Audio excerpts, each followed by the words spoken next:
Assalamu alaikum wa rahmatullahi wa barakatuhu.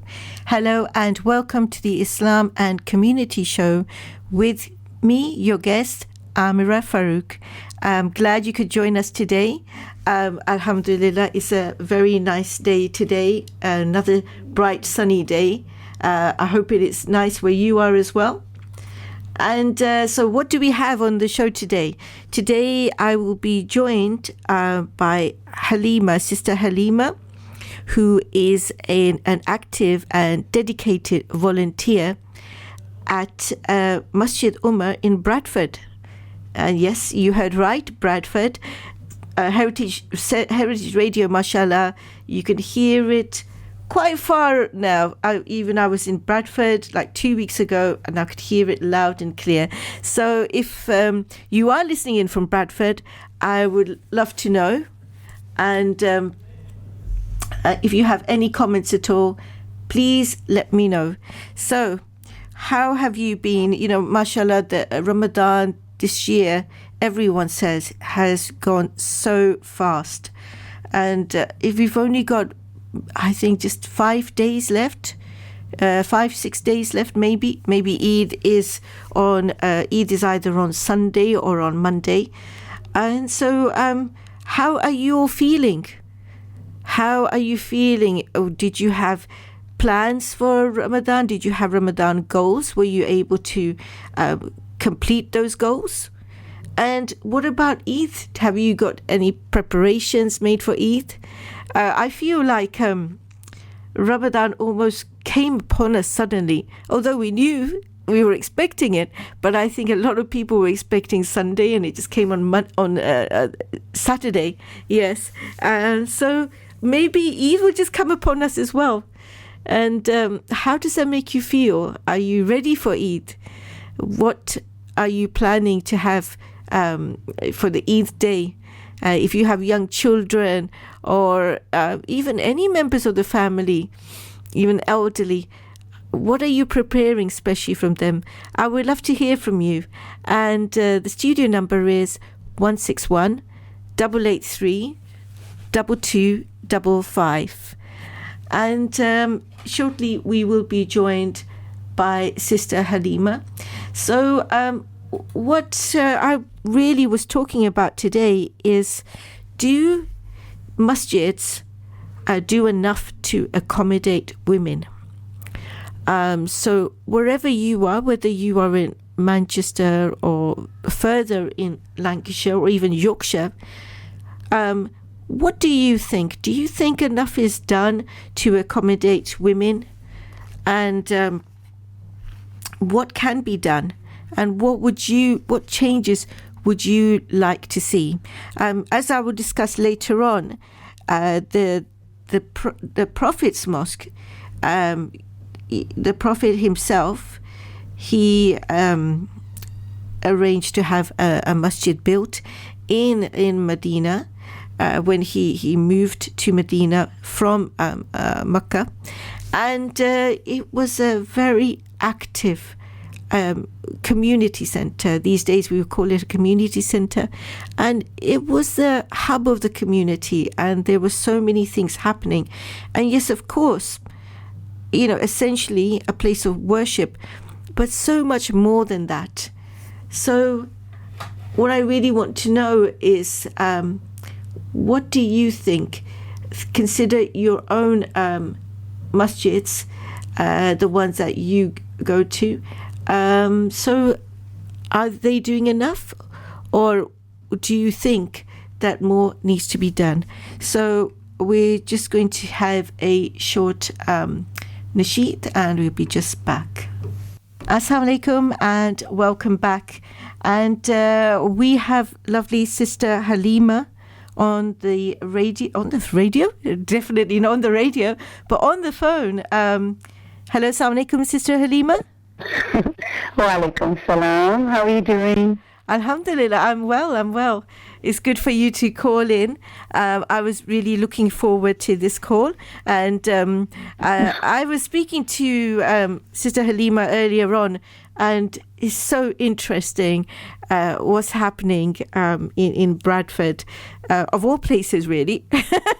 And the reason I say that is, like I spoke to Halima about 2 weeks ago, I went to Bradford with my family, and we got there and it was just time for Dhuhr Salah. And my son parked up outside a huge masjid, really. And unfortunately, there were no spaces for women. So he prayed, and then we had to look around and try to find another place. But all these things seem to be changing now. So Halima, you are a volunteer at Masjid Umar in Bradford, is that right? Yes, Wellington, Bradford. Yeah, mashallah. And how long have you been doing that? Alhamdulillah, it's the second year now.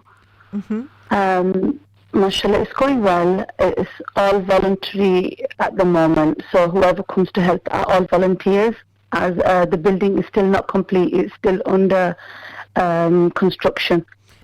So really, it's a new masjid is being built, a purpose-built masjid, I would say.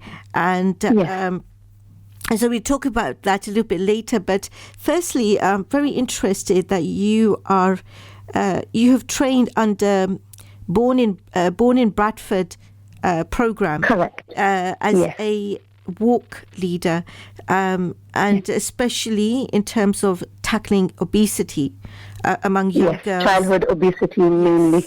Yes. Can you tell me a little bit about that, please? Yes. Firstly, thank you very much for having me on your radio station. And secondly, it's the second year now. We're trying to get girls mainly. There's a lot of things going on for boys anyway. Boys are able to get further out and play with children, probably cricket, football, bicycles up and down the street. Girls, it's a bit more harder to get girls to be more active, as for some reason they're not as active as boys are. And Born in Bradford, they're a research team. The facility does mainly research, and within that research, they've come up with the conclusion that Bradford's younger girls, Asian girls mainly, have a higher obesity rate than boys do. Do you think this is something to do with culture? I mean, I suppose traditionally girls are meant to stay at home and maybe help their mum with the chores. Do you think it's to do with that, or maybe some other factors? There is that. There's not just that. There's safety, child safety. You and I growing up, we played on the streets all day till the street lamps came on. But now, especially with this media and with this time, children are not as safe as they used to be outside. Of course. And they're more aware. There's a lot more going on. It's not safer as it was. And being a mother to a daughter is probably more scarier than a boy, I guess. Yes, and I think mothers want to keep their daughters safe. Yeah, for both boys and girls. I mean, the amount of knife crime is rampant in society, and especially, recently we've seen these high-profile cases of violence against women. So it is frightening. It is frightening. It is, and it's not just violence. It can be cars. There's so much more cars on the road now than there ever was. Children, they're not road wise, they're not aware, they run out into the street, there's cars running up and down. So which age group are you talking about? At the moment, the girls that I'm working with are maktab age, for madrasa age, so from 6 to 16. It's quite a wide range. Yeah, especially it is, yes. Yeah. So is it? And the girls that come, they come with their guardian, a mother, auntie, sister, grandma, whoever doesn't mind doing that, taking that 1 hour out with their child or grandchild or what have you. It's I'm the walk leader, so I'm ahead, and the children with their guardians. And if the girls are older and they come to the madrasa on their own, then they can come alone. Okay. Or if it's a child that are younger, they need guardians. And I have volunteers that are my own daughters. Mashallah, I have a 21-year-old and a 19-year-old. And they help me. They help me with the girls to keep an eye out. You'd rather have 3 pair of eyes than 1 pair of eyes on the children. Of course. And so how big is the group? How many girls are involved? And how often do you It have varies. It's twice a week on weekends, Saturday and Sunday.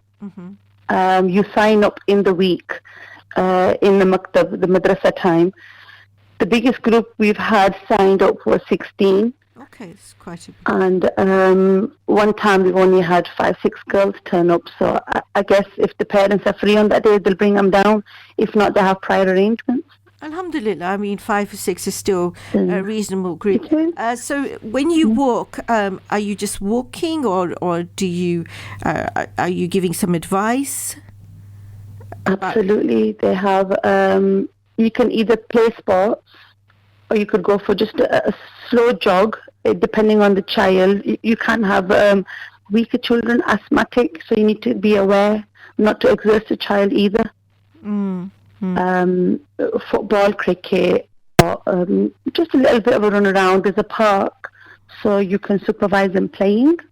And do you talk to them about health and healthy options? Yes, it's physical and mental. So physical would be eating well, having the right. So which are the better food? You give them an option. If you had this and that, what would you go for? Give me an idea. Then there's mental. Yeah. And telling them to tell Mummy to cook something healthy as well. You know, I mean, mums run the kitchen, so. And then there's the mental side where you ask, breathing, how to slow your breathing, sit down in a circle, breathing in from your nose, out from your mouth. Just mental and physical health. Telling them how they are. Do they like to be here? Do they like walks? What would they like to do next week?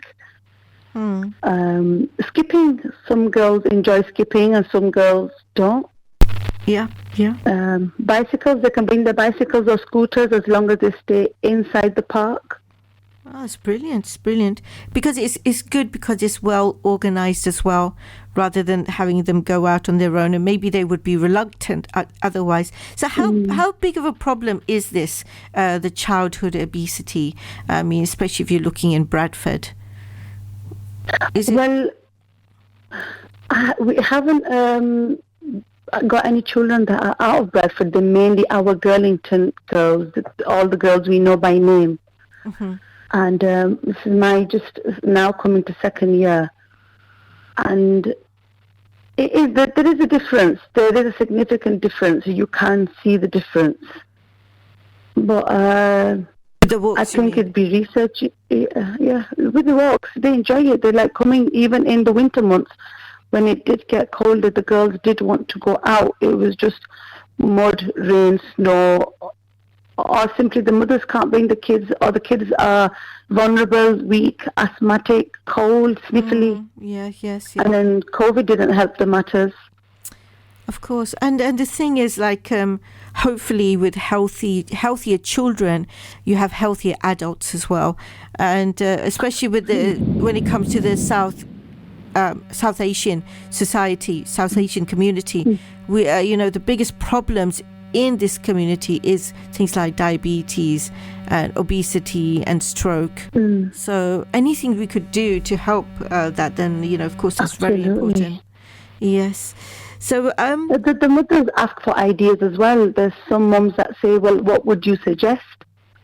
A lot of kids don't like eating, traditional what our mothers would cook. A lot of kids like to eat takeouts and takeaways, and they just enjoy a bag of chips over anything else. Of course, yes. So the mums ask how would you change their meal? How do you get them to eat what they don't want to eat? And I said to them, you try to make it fun, and if the whole family is eating it, and if they're hungry, then they would want to eat it. But if they're snacking in the middle of meals, if they've had a crisp bag or something like that, just 20 minutes, half an hour before the meal, then they're going to be picking at their own meal. Exactly. So give me some ideas. What kind of like healthy options have you told the mothers about? So stuff that is made in the oven or grill over fried, for one. That's the main thing. Even through Ramadan, we said to mums, forget your samosas, forget your kebabs and stuff like that. Try to go for your lean mean, the grilling machines. Mm-hmm.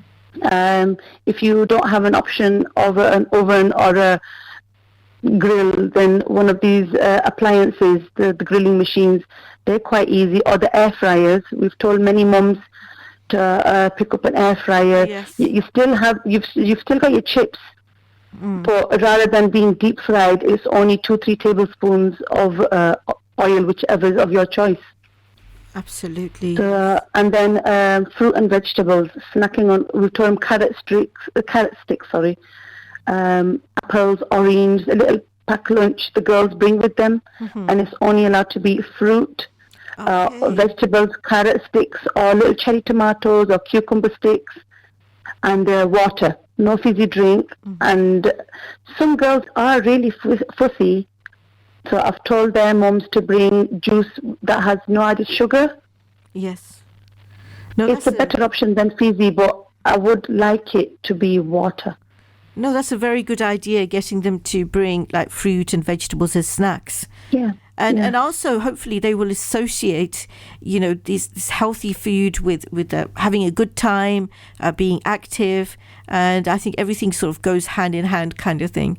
So well done for that, and I hope you continue doing that, and it's very much needed in all our communities. And if anyone is listening in, and if they are a walk leader themselves, or they're doing something to help tackle obesity, especially in children, then we'd love to hear from you. So absolutely. So, give me some ideas. Yeah, of course. Why not? You know what? We should help each other, and it's just so important that we can share ideas, and then it can only bring out the best in everyone, isn't it? Absolutely, it does. Yes. So your children copy the parents. Adults, children copy whatever you bring. In the beginning, my girls bought carrot sticks or any fruit and vegetables. The girls saw what they had, and then the next time they came with that. Oh, yes. So kids just mimic what the elders do. Yes, absolutely. So it's education for the parents as well. The parents. It is, yes. Screen time is a big one. TVs, iPads, mobiles, anything with a screen. We need to reduce children's screen time in their life. Don't need it as much as they think they do. I agree with you, but I feel like, I hope not, but it's almost like a losing battle, because the way things are going is they're becoming more and more absorbed. It's almost absorbed into the screen itself. They are, yeah. So, they become, it's a sedentary state. They become, I use the term zombified. They just sit there, and you can stare into their soul, and they're not looking back at you. Yes, subhanallah, yeah. May Allah help us to, bring our children up, healthy and lose these distractions. To any mother, father, guardian that's listening out there, it's good to try to get the children away from screen time as much as possible. We can't take it off them completely. I mean, if they've had it for that long, that wouldn't be fair. But gradually, taking 10 minutes off or 5 minutes off, and slowly coming down to a time where it's suitable. So they have their time out, but they're not becoming into that state. I know mothers and aunties that are feeding their children with a mobile in their hand. Oh my goodness. And then they're not eating because the mothers are feeding them. They're just eating for the sake of eating. They're just chewing to swallow it. They don't know when they're full. They don't know what they've ate. Subhanallah. Yeah. Yeah, I think TV time, screen time is an important one as well. And also, it's spending more time as a family, doing things active, going for walks and things. So, mashallah, what you're doing is amazing. And the other thing, I know you're a bit short on time, so I'm just going to push you a little bit for that. So, the other thing you wanted to speak about was the masjid itself is having a new sort of purpose-built masjid built. And one of the things that's so it's very important is that there will be a women's centre. How important is that for women to have a space to, what you tell me? What are they going to do in the women's centre, and how important is it? Like you said, it's very important for women to have their own space as well.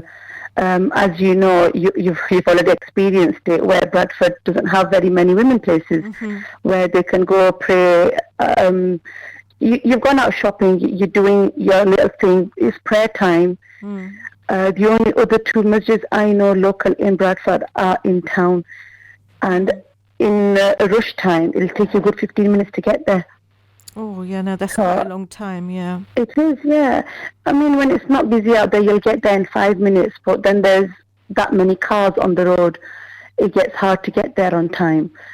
So having this masjid/community centre is very vital to our community, for one, to pull in the youth as well, not just the women, the youth as well. Yes. At the moment, the madrasa has opened. The female centre will be opening very soon, inshallah. Inshallah. The madrasa has opened. The prayer hall has opened. This was the first tarawih, the first prayers that we've done. So we've done 2 Jummahs, mashallah, so far, and all our tarawihs. And inshallah, by the end of this year, it'll be open all the time for all namazis to come in and out when they please. That's brilliant. So tell me about some of the things that will go on in the women's centre. Well, at the moment, the community centre hasn't opened yet, yet. But we have volunteers that help with they're my own girls, mashallah, actually. My 21-year-old helps with maths homework for young children, young girls.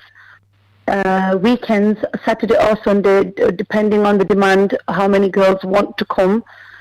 They will come for maths homework, and same for English. My 19-year-old, she's done her literacy, she helps with English. MashaAllah, that's very good. It's very good. Yeah, they're both volunteers. They help with the homework for children. And we have a reading club. Okay, that's good. So, yeah, young girls, whatever age, if they want to come, just some help with reading, writing, scribbling, whatever they want to do. Inshallah, there's that available as well. I mean, last week someone contacted me about crochet classes. So we know there's that as well for the women as well. If they send your children to school and then 9:30, 10 o'clock, come join us for an hour. Whether you knit anything or not, at least you've let your hair down for an hour or so. Absolutely. And you mentioned the thing that sometimes, some of the elderly women in the community, they're asking for like a gup-shop group. So yes, they are. Yeah. What kind of? I've had in Tarawih, someone was asking me. She's like, "Beta, will you be opening some sort of a gup-shop group?" And I was looking at her, and she had such a smile on. And there is this group. They've got a little pretty centre, not far from here. It's about a 10-minute walk. And the mums and the aunties and the grandmas, they get together on a morning, and tea and biscuits and drinks are available, and they just sit there in a group and they talk, and you know how mums are, all the chit chat that they do. Yes. So she was wondering if we were going to have something like that, and we're saying to him, yes, inshallah. Inshallah. I mean, that's so we've got an amazing kitchen as well, massive kitchen. We'll be doing cooking classes, and this Born in Bradford, they will be sending someone from their own team to teach mums how to cook healthy meals. Oh wow, that's very good. Yeah, so somebody inshallah will be in contact once our community centre is up and running, and we'll have cooking classes. That's brilliant. That's brilliant. So all this money, I think most of the donations just been from the public. It is. It's solely built the public. Mashallah. It's by the public for the public. And you said it's almost complete. Do you still need to raise more funds? We do. The Ramadan appeal at the moment was 500 families to donate £200 Per family. per family. Yes, per family, £200 per family. At the moment, the women that come for Tarawih are using the children's toilet facilities because the women's facilities are not complete yet. And then the middle floors, men's prayer hall and their toilet facilities, the wuzu khana, isn't complete. So the committee members were saying if 500 families were able to donate £200, they would have enough funds to complete both the downstairs and the first floor would be totally complete after that. Inshallah. And then inshallah, in the far future, they're planning on making some sort of a gym and a communal area for the teenage youth to bring them in, to get them off the road, for them to have a place. Yes, a safe space. Yeah, this is what they need. It's so much needed in our communities. I have no idea about Bradford. Like I told you, I've only been there a couple of times.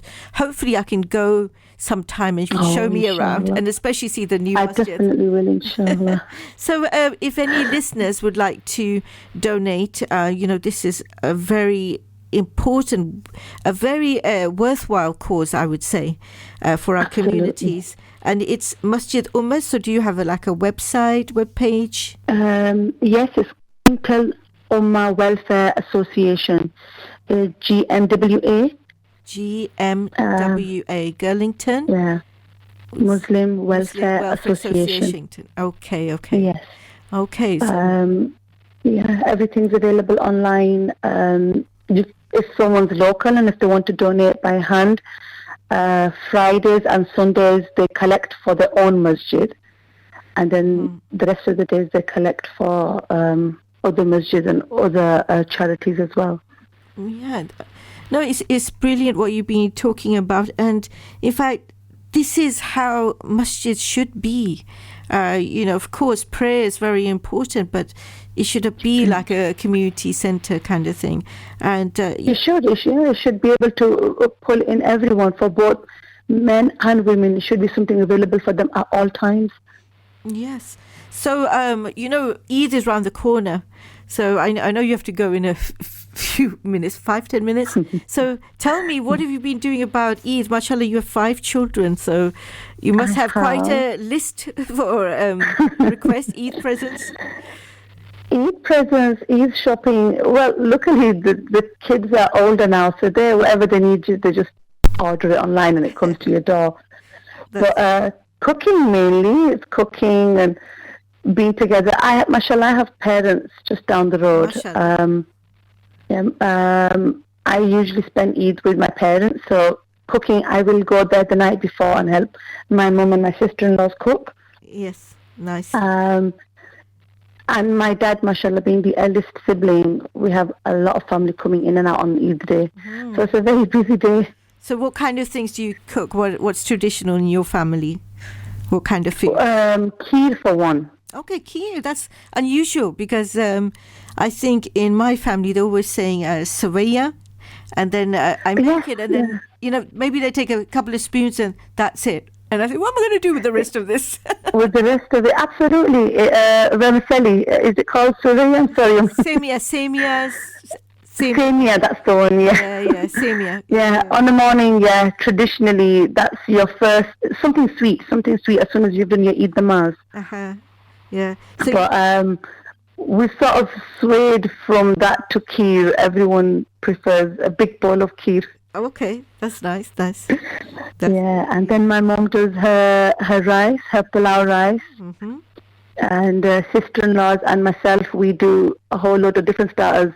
Not that you've had enough throughout the Ramzan, but you've still got those same things on your table on Eid morning as well. Samosas and pakoras. Samosas, pakoras, kebabs, or in the air fryer, hopefully. Yes. Fingers crossed.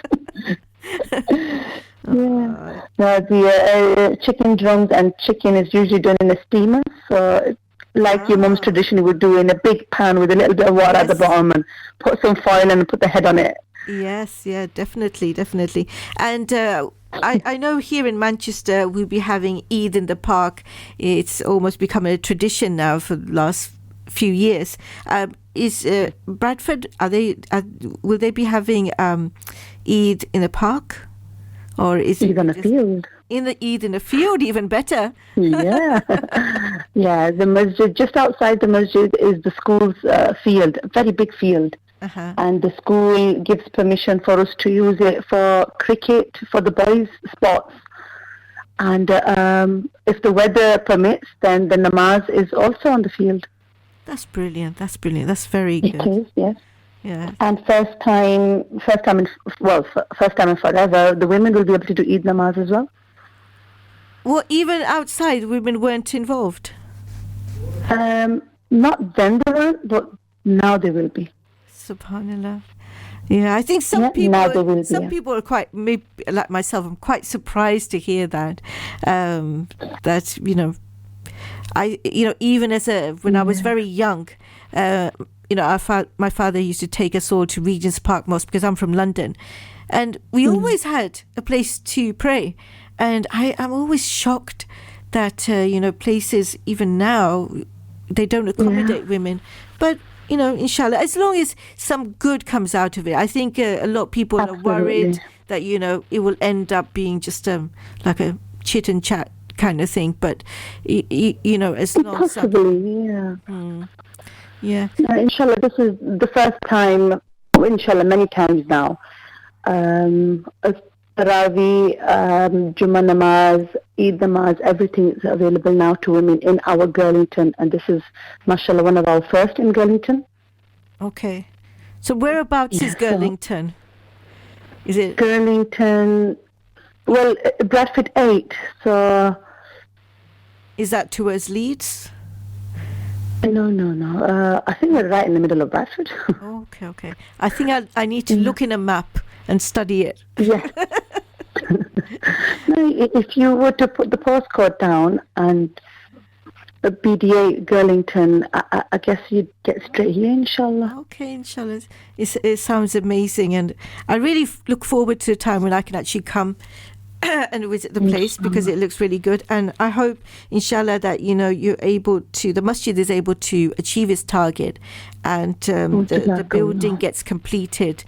And hats off to all the volunteers, because I know volunteers everywhere, they do so much hard work. They do, so dedicated. Absolutely. So I wish you well. Jazakallah khair for joining me on the radio. So much. And inshallah, get to see you soon. Okay. Inshallah. Walaikum assalam. Thank you very much for having me on your program today. No problem at all. Assalamu alaikum. Walaikum assalam. And that was lovely Sister Halima calling all the way from Bradford. Mashallah, mashallah. See, Heritage Centre goes all the way there. I think it goes towards around Lancashire and Yorkshire as well. Although I have my son, he does listen in through the app, even in London. So, mashallah, inshallah, Heritage Radio is going places. So I hope you enjoyed that conversation I had with Halima. And, it's amazing what people can do when they get together and be a force for good in their communities. And I hope, inshallah, that the new masjid will be like a hub, and will be something that create strong community bonds as well. And later on, after the news at 3, I will be talking a little bit about Masjid al-Nabawi, the masjid of the Prophet, may Allah's peace and blessings be upon him, and how that should really be a model for masjids now, and why it isn't. We'll be discussing that. If you have anything to say, what about masjids in particular, or any your local masjid, or even about tackling obesity, what we can do more to help, especially young children, young people in our communities. Because, this is almost like a silent, is a silent killer. If we have healthy children, we have healthy adults. If we have children who are already obese, they're going to find it more and more difficult to lose weight as they get older. So if you have anything to say, I would love to hear from you. You can call in the studio number, which is 0161 883 2255. Alternatively, you can text in, and there's a WhatsApp number, and that is 07896 782 421. I'll repeat that, 07896 782421. And I look forward to reading out your messages or having a nice little chat with you. So we're just going to complete the nasheed, and then there'll be some adverts. See you soon, inshallah. Assalamu alaikum and welcome back. You were just listening to some promos right now of some of the amazing programs here on Heritage Radio, and talk about all different kinds of things, from the wellness show, from sports, from current affairs, about earth, environment, and so much more. So, please listen in. There's a lot of writing, not forgetting, of course, Sister Huma, mashallah, she does an amazing job. She has a beautiful Urdu tafsir show, and so many more people. We have got new presenters as well. So, please listen in. So, what we were talking about today is really about masjids, and, firstly, what is our model for what a masjid should be like? And secondly, if you consider your own local masjid, is your masjid doing enough to accommodate women? And thirdly, of course it ties up with the first one, but is a masjid, do you consider a masjid as just as a place of worship, or is it more? So the Prophet, may Allah's peace and blessings be upon him, he arrived in Medina in 622, or of course this would be the first year, the first date of the Hijri calendar. So we count this as, in the first year of the Hijri calendar. And one of the first things he did was to find a piece of land, and he shared in the construction of a mosque. And excuse me. So the mosque of the Prophet, may Allah's peace and blessings be upon him, in Medina, is quite large. And originally it was an open air building with a large central yard, and it had rooms around the perimeter. And it, as I said, it was a place of worship, definitely. So in the center you would have like the prayer hall, but also it served as a community center, a court of law, and a religious school. So there was a lot of learning happening there. So people used to go there to learn, to study, and to teach, of course. And this is when any strategic decisions were made.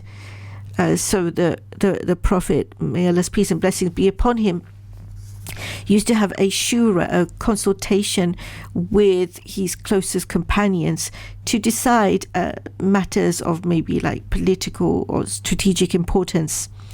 It was also a place where disputes were resolved, and it could be domestic or business transactions. So that was happening there as well. And also there was a part of the masjid was called the sufra, and this is where travelers were welcome to come and take rest, or maybe to stay some hours, maybe a few days, whatever it took. Because especially if you imagine in those days, if you're traveling from one place to another, you know, there was no luxury of like hotels and things like that. So I wouldn't say it was a hotel, but it was a like a sanctuary and a welcoming place for the travelers, and not just travelers but also people in need, the poor, the homeless. So there was a lot of things going on, and it was definitely a community center. And the highlight of the week, Friday at Jummah prayers, it was so important because when the companions they prayed there and they realized that somebody didn't come, they would go and find out, maybe he's not well, and go and find out and speak to him, help him at home. So that's why it really helped to build like the community spirit. And it was a place of learning, and a lot of learning went on. Of course, originally it was the Prophet, may Allah's peace and blessings be upon him, himself, who was teaching his companions. But as time went on, the companions themselves became scholars, and they taught others. And this was not just limited to men, but women as well. So women could come and teach other women, or on occasions, as happened later on in history, teach men as well. And there were many famous women scholars in Islam. So you see that there was a lot of things happening in the masjids. And, we have to think now that what about the masjids now? What's happening in the masjids now? Is there enough being done for, the different sectors in our community? Like Halima was mentioning before, the youth, definitely the youth are struggling.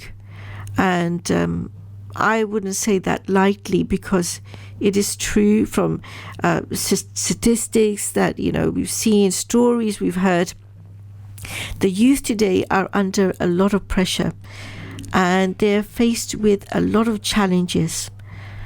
And at the very least, what we can do is to provide a safe space for them, where they can be heard, where their questions can be answered, where they can build good, solid, halal relationships, and learn about the religion. A lot of problems in our communities happen when, children and adults alike, they don't know enough about the religion. And I would say that nobody could say to themselves that they know everything there is to know. But it's important to learn, and it's also important to teach. And and then this whole point about women in masjids, it's definitely true that the Prophet, may Allah's peace and blessings be upon him, he said that it's better for women to pray at home, because they are more concealed in that way, and it's safer for them. However, at the same time, he said to his congregation that do not prevent your women from going to the masjid with your permission. And of course, again, women should be able to go to the masjid to to learn more about the religion, to participate in Salah. It's so beautiful here in the Heritage Centre and other masjids here in Didsbury. A lot of local masjids, they are jam-packed with, worshippers during Tarawih times. It's such a beautiful time of the year. And, and even women, mashallah, a lot of women come in. Those who can't stand, there's chairs for them to sit. And it's lovely to see, like, all age groups as well, all coming in. I'm getting a bit of a sore throat now. Too much talking, doing fasting doesn't help. So I'm going to have a little bit break for my throat and be back soon. This is a nasheed by Yusuf Islam called Praise to Prophet. Assalamu alaikum and welcome back. That nasheed actually said Yusuf Islam, but I think that was Zain Bika, if I'm not mistaken. But beautiful nasheed as it was really nice. So only a few days left of Ramadan. Seems to have come and gone so quickly, subhanallah. And this is the time when the excitement for Eid just sort of nudges and tries to take over our worship, subhanallah. And it is trying to find a balance, because we're still in Ramadan, and we are in the last 10 days, the best nights of the year, and it's this is a time to really, as a prophet, may Allah's peace and blessings be upon him, he used to sort of in a metaphor, like, buckle down and get ready for like some serious worship in these last few days. And this is the time when you have that the annoying voice in your head saying, okay, you can relax now, but no, don't relax, just keep going, end strong. It may be that Ramadan so far, you feel that maybe you've lacked the energy, you've maybe lacked the concentration and the fervor of the sacred month. But let's see if you can change it. It's a few more days, and let's see if you can put in, go the extra mile and try and push for like a really good sprint to the finish line, as it was. And yes, I know it is Eid, and then you have to think of what to cook on the day, and what Eid gifts to get, and who to invite, where to go to, clean up the house. But try not to let that take over. Maybe try to do the important things for Eid preparations maybe during the day, and then have a nap, and then spend the night in devotion, in prayer. And because especially the night prayer, Tarawih, you don't experience it at any other time outside of Ramadan. And I know a lot of people will miss it. I mean, me definitely. I miss that, standing together with my sisters in Tarawih prayer, and listening to the Imam, and having that focus, that khushu, it's amazing. So try and finish strong. And if Eid, you forget something, it would happen. It's not the end of the world. This is the important thing now. Make it worthwhile.